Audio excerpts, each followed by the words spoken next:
Assalamualaikum warahmatullahi wabarakatuh.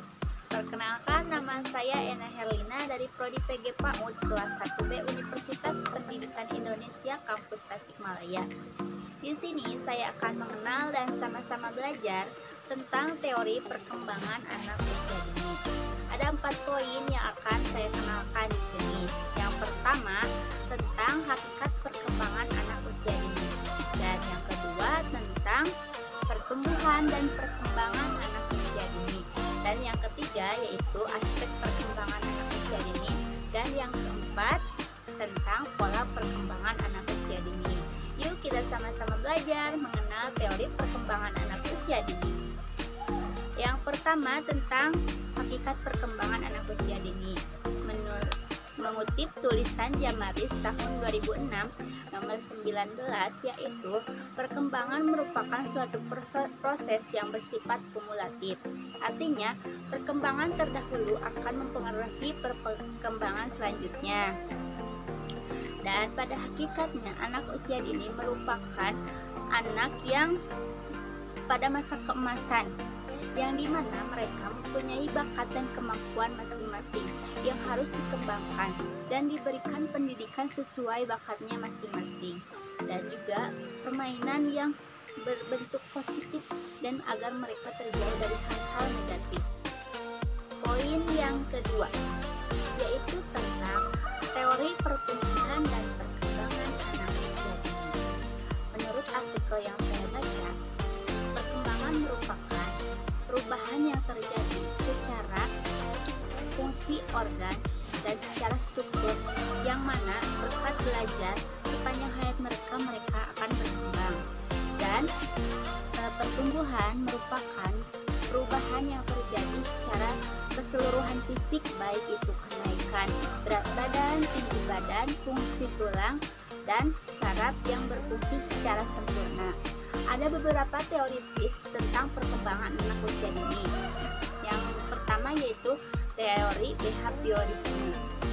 Teori behaviorisme bertujuan untuk meningkatkan perilaku anak agar anak mampu berkembang, dan bertujuan untuk memberikan penghargaan kepada anak yang mempunyai bakat sesuai kinerja perkembangan anak tersebut.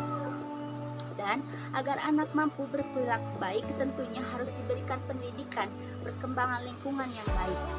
Kedua yaitu teori maturationis atau kematangan. Teori ini menekankan pada tahap perkembangan masing-masing anak. Ada 3 ahli yang pertama menemukan teori maturationis. Dalam Tatron dan Ale tahun 1999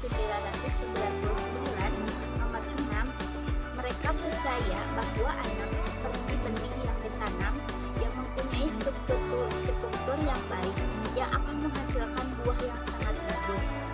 Dan selanjutnya yaitu teori interaksi. Piaget dalam Tatron dan Ale tahun 1999 nomor 7-8 percaya bahwa anak mampu merealisasikan pengetahuannya melalui lingkungan dan interaksi yang baik.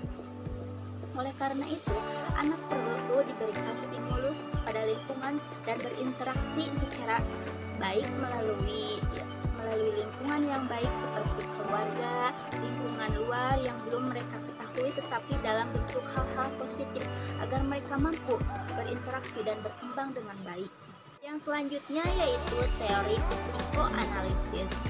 Di dalam terminologi dikatakan bahwa anak mampu bergerak melalui langkah-langkah yang berbeda untuk mencari kepuasan, tempat yang berbeda juga. Nah, di sini peran orang tua sangatlah penting untuk menyeimbangkan perkembangan anak agar anak mampu berkembang dengan baik. Tetapi hal ini harus diperhatikan agar anak bergerak secara bebas tanpa dibatasi. Tapi bergerak secara bebas harus diawasi dengan keterbatasan yang baik juga. Selanjutnya yaitu teori pengaruh. Seorang anak akan berkembang secara menyeluruh.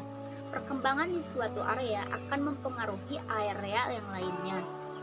Untuk berkembang, anak mampu melibatkan beberapa perkembangan yang akan sejalan dengan perkembangan lainnya, baik perkembangan emosional, fisik, sosial, dan perkembangan intelektual akan berjalan secara bersamaan karena saling berkaitan. Terakhir yaitu teori konstruktivisme. Aliran konstruktivisme percaya bahwa anak mampu belajar melalui pemahaman dunia di sekeliling mereka. Anak membangun pemahaman dengan melibatkan proses pembelajaran secara interaktif yang melibatkan teman sebaya, orang dewasa, dan lingkungannya. Oleh karena itu, penempatan anak pada lingkungan bermain yang tepat mampu memberikan pertumbuhan dan perkembangan anak secara baik. Yang ketiga yaitu tentang aspek perkembangan anak usia dini. Ada 6 aspek pada perkembangan anak usia dini. Yang pertama yaitu kesadaran personal, yang kedua pengembangan emosi, yang ketiga pengembangan komunikasi, yang keempat tentang pembangunan sosial, dan yang kelima tentang pengembangan kognitif, dan yang keenam tentang pengembangan kemampuan motorik anak. Semua ini dapat dicapai melalui permainan agar anak mampu bermain secara baik dan mampu bergerak secara bebas. Poin yang terakhir yaitu pola perkembangan anak usia dini.